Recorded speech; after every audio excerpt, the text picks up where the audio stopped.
Come on, catch up, IG. We're gonna do all this all day, man. Today we're having a conversation about defining moments. These are defining moments, man. My son had one this weekend. It's pretty cool. Instagram is doing that thing it does every once in a while where it gets all funky and doesn't want to work. I don't know why it does it. Couldn't tell you.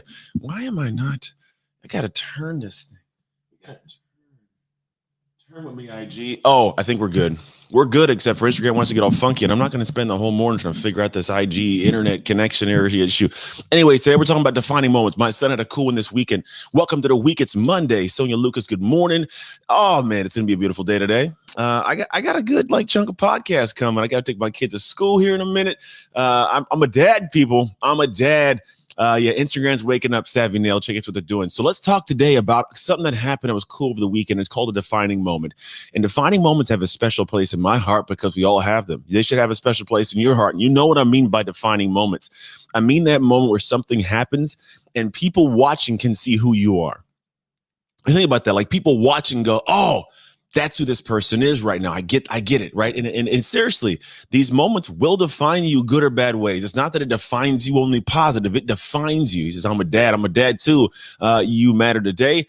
And I find that Pro Football said, hey, I find that I think it's like Professor Bishop. That's what it is, not Pro Football Shop. Hey, Simone, Cheryl Alexander. So here's what took place. My son is at a track meet. And I want you to think it's a perfect day outside. There's almost zero wind. It's about like 85-ish degrees. It's not too hot, but just hot enough for track. And they're all warmed up, and he's been preparing. I see him in the middle of the field doing his practice for the hurdles to go over the hurdles. Now, just so you know, the kid runs hurdles, the 110s and the 300s. His freshman year, he was the EBAL champion for the 110 and the 300 hurdles. And so I'm like, oh, cool, he's out doing his thing. And he goes over to the hurdles. And my wife and I go, what was that? We look at this dude and we go, this guy, he got a little technique all of a sudden. Where did that come from? Like he was looking good out there. And I'm like, if he can do that over the hurdles, the kid's going to fly. Like he is about to fly over the hurdles because hurdles, think about it. The more time you spend in the air because you jump too high, the less time you spend on the ground putting force into the ground to propel yourself forwards. And so I didn't know it. He was setting himself up for a defining moment. It's not, here's the thing. He didn't win the race. I want to say it first, he didn't win the race, but I want you to grasp how this moment works out. And then I want you to realize how this ties to your actual life. It ain't about the practicing. It ain't about what he was doing. Here's how it took place. So his race comes up. And I'm like excited. His mom's excited. I got my camera. I'm sitting there. The kid's going to run the 110s. I'm like, all right, 110 hurdles is good to go. Now, the kid that's in there with him has a time that's like my son's best time is a 15.8. This kid's like a 15.69. So, it's a pretty close race. But here's the thing. My son ran that 15.8, and he has never went over the hurdles as smooth as I saw him go over them in the middle of the field that day. Like, he's never gone over. So in my head, I'm like, wait a second. If this guy can get that technique over the hurdles, he's going to kill it right now, going to kill it.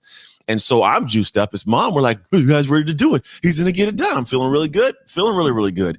And here's what takes place. This is a defining moment, people, defining moment. So I'll get to the moment where my son, he's at the blocks and the thing is like, all right, runners, take your marks. He's jumping around, jumping his knees up and everything. And then he gets settled in. He's in lane 5. I think he's in lane 5 and the kid's in lane 4. The kid that's the faster kid than him. It's obviously a full heat. And so what ends up happening is he gets down and he puts his hands in the blocks. And I'm going to pause for a second. Here's what I want you to know about my son. My son is a guy he's a real cool dude, man. He rarely gets emotionally engaged. It's interesting. He doesn't get too high. He doesn't get too low. He's very even keel. He is not a capricious human. He's 16. And I'm kidding you not, barely ever see him get super yeah. I've never seen him do that. He doesn't like that. He doesn't even do that. So I'm like, this kid just kind of he's cool, but he's not arrogant cool. He's not a punk cool. He's just chill. He just does his thing, right? He's all doing his thing. Now, here's where it comes to play. Typically, because of that, he doesn't have that much dog, that grit. He ain't got that grit most of the time. You need that to get the grit. You know what I'm saying? You gotta have that. Because if I played football, if I was kind of out there it's a play. I'm off the field. I need that. I need a little bit of dog in me when it comes time because I might trip, but I got to get up and go. I got to go now, right? There's got to be something moving. So back to the story. He's sitting there in the blocks. He's in his hands in the thing. He's got his little hands on the line. Guys looking at him. The whole place gets still. Take your marks. Hips go up. He takes off. Now here's what happens. The blocks slip. Ooh, the moment that the gun goes off, his blocks slip out from underneath him. So this is what takes place. He goes down to his hands. His knee hits the ground. At this point, everybody else is already taken off. They're probably like 3 steps ahead, 1, 2, 3. He's still on the ground with his hands. This, my people, my friend, is a defining moment because here's 2 choices that have to be made, and they were made in a split second. Like the brain doesn't even consciously register. And here's what takes place. Option one is, well, you go to your ground, you look up everybody else, you throw your hands up, and you kind of like, you wait a second, then you're like, all right, and then you take off and run, right? And this takes a couple seconds, let's say 5, 6 seconds, people do it, and they kind of get over to finish the race. You know, you can watch them. The defining moment, you're watching them, you're going, this person, they just die, they're kind of there, and I don't know, right? Or option 2 is, without even thinking, you go, F this, I'm going to win this race still, right? He took option 2, people. Oh, woo! I'm not going to lie to you. I felt, here's the thing. He got up. He was honestly in last place. He walked. Those of you guys on the track, he walked everybody, which means you're moving so fast it looks like they're walking. It's called walking. He walked the entire round of people. He closed the gap on that lead kid. He almost won. I'm going to tell you, almost won. But in my heart, the dude won. I want you to grasp this. He almost won. He came close. He ran a 16.5. His fastest a 15.8. And he fell out of the blocks. Think about that. He fell out of the blocks and the distance was closed and collapsed. And all of a sudden, he gets to the point where he almost wins the race. Now, if he gets off like perfect, he's winning that race. There's no question about it. If the dude gets out of the blocks and he powers out, he's smoking that kid. And it ain't about the kid. I don't know who he is. It's not about this competition with the guy. Here's what takes place. Yes, fell forward 7 nail chick. Here's what the beautiful part is. In my heart, he won because I saw some dog. Oh, I saw some dog. He got a little bit of that. You know what I'm saying? He hasn't had that. The dude hasn't had that. And all of a sudden, he pulls it out of himself in the middle of these moments. And these are the lessons I want you to grab right now, because I've been talking to this kid for the longest time, but you need a little bit of gumption. You need a little bit of grit, because in the middle of a race, what you've done before that race will show up in the race. I'll see who you are. I'll see what you did in the dark based on that moment right now. So while I'm talking about him running track, I'm also talking about you when you ask that new job that you want, when you want to start that business, you want to close that sale, you want to ask for that person's phone number to go out on a date. You know what I'm saying? Like everything you did in the dark shows up in that moment in unconscious levels. You're not thinking about it. You just know, like, it's time. It's my thing. This is mine. Right? He got up because he knew in the time past, and it all just probably in a split second, his brain said, no. Right? His brain said, no, I have worked too hard for this in the dark. This kid ain't about to just get out here and beat me like this. I'm going to get this. And he went after it. And that for me is the W. Like, that's the win, because it's not just like track for me is great. I love watching him do his thing, but I'm preparing a man for life. That's what I'm doing. I'm preparing a man to go into the world right now. And if he ain't got a little bit of that dog in him when he needs those moments, then I've done a poor job as being a father. And to be honest, leading up, it's been difficult to get this dog out of this kid. And he got a little bit in him right there. I loved seeing it. So literally, like, he may not have won the race, but like, he won in my heart, he won in my mind, because those are the things that separate us. These are the defining moments, because it would have defined him, right?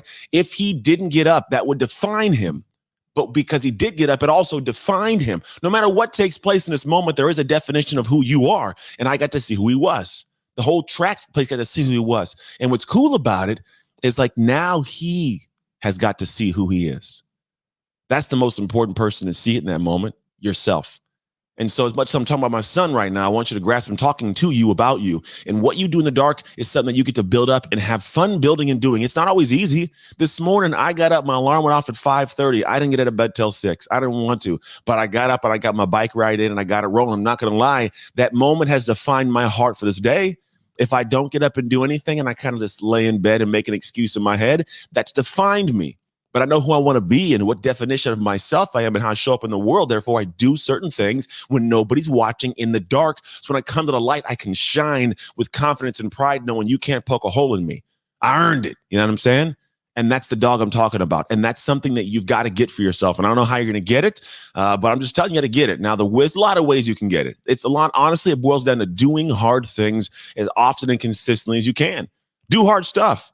When was the last time you did a hard workout and got out of the workout and said, I hate myself? Now, you loved yourself. You got done with that hard workout, you know, like you hiked that mountain. There's so much that comes from these moments where we actually go out and do these things. We feel great about ourselves, but they don't happen because you all of a sudden get up one day and say, I feel great. It's because you did something. Yes, you did something. I think human beings find happiness not in an end destination, but in the loving of the journey, in the loving of the day. I think we're built in the sense of like, think about when you're the happiest. It's when you're creating, when you're doing, when you're in motion. The magic's in the motion. There's something special about being in flow as a human. Like we love getting things and end result things, but who think about it. When you drift away into thought, it's like you're creating something with your hands. You're painting, you're fiddling with something, you're making music, you're on a walk, like you're in motion, you're doing something. That's when I'm at the most like, peak of joy, right? No matter what it is, it's in the motion of doing something, not sitting there thinking about, I want to be happy, right? So think about how are you creating in motion to create happiness now that creates that little bit of like, I know who I am and that dog you need in the moments later on to shine because you deserve it. That's what I believe showed up on that Saturday. I think it was the moment of his world hitting a split second of all the stuff he's done that gave him a sense of like, yeah, this is who I am right now. And it wasn't about me talking to him. It wasn't about his mom. None of it had to do with anything more than him in his head and in his heart. And that's where it always matters. So my friend, as I come and talk to you today, I want you to see, man, do you got that dog in you? It's really it. Do you have that dog in you? If you don't get the dog in you, go get it. It's not outside of you. The thing is, it's not absent. I don't care how long you've been living your life. You could be 70 years old listening to this right now going, but I've lived a life without any dog in me. Well, go get some dog, people. Go earn it. That's all you got to do. You go and do things every day that aren't the easiest. And if you want help with this, we do this. I'm telling you, there's ways that we help coach people and guide them through these stages. Like to think about who you want to be and step by step. If I can do it with this kid who's in my house, who barely listens to me, I could do it with you. I'm just telling you, I can help you. And if not, if you don't need any help, that's cool too. I just want you to get some of that dog. I want you to get some of that, whatever that roughity rough is, something that gets you in those hard moments with that little gumption you need to push past, because that is what changes lives. I tell people all the time, you have to worry about the moments. Defining moments are big. You have to master moments to move mountains in your life. Master the moments. Doesn't matter what you tell me right now. I want to know how you do it in the moment when it matters, because nothing matters to the moment it matters. That's when it all comes to fruition. I could talk about it all day long, but in those moments, how are you coming together, pushing things forward? That phone call in the dark when nobody sees, but do you make the phone call? Do you send the email? Do you make the ask? Do you put yourself out there and say, hire me, book me, put me on there? Like, what do you do? And I'm telling you, it's all a matter of those defining moments. So go define yourself this week. Go do it today. Rochelle Sabas, I see you out there. Map in Motion, I see you. Do Motion, be aware. You're very, very welcome. I love you guys. Genuinely, I have a joy coming and talking to you guys in the morning. Cheryl, Danny, John, Simone, Nancy. Hey. I see you guys. All right, that's it. I'm going to let you go. If you don't yet, my one, we'll call plug for the day, because every day I give you a little bit of a plug, is to go to shiftstarterdaily.com. If you don't listen to my daily podcast, you are missing out. Last week was a good week, a great week. I had a conversation with my friends and my family, which are you guys and my family and who I love. And I want you to go listen to any episode you want, because there's some cool ones. They're less than 8 minutes. Every morning they're dropped. One hit today about sitting on a cloud. Want to know what that is? Go to shiftstarterdaily.com and tune in right now. Outside of that, God bless. I love you. Oh, I gotta do Instagram. My bad, Instagram. Someone started calling me. Don't be calling me this early in the morning. I got a wife. What are you calling me for? I'm just kidding. Anyway. All right, you guys. I love you. I will see you.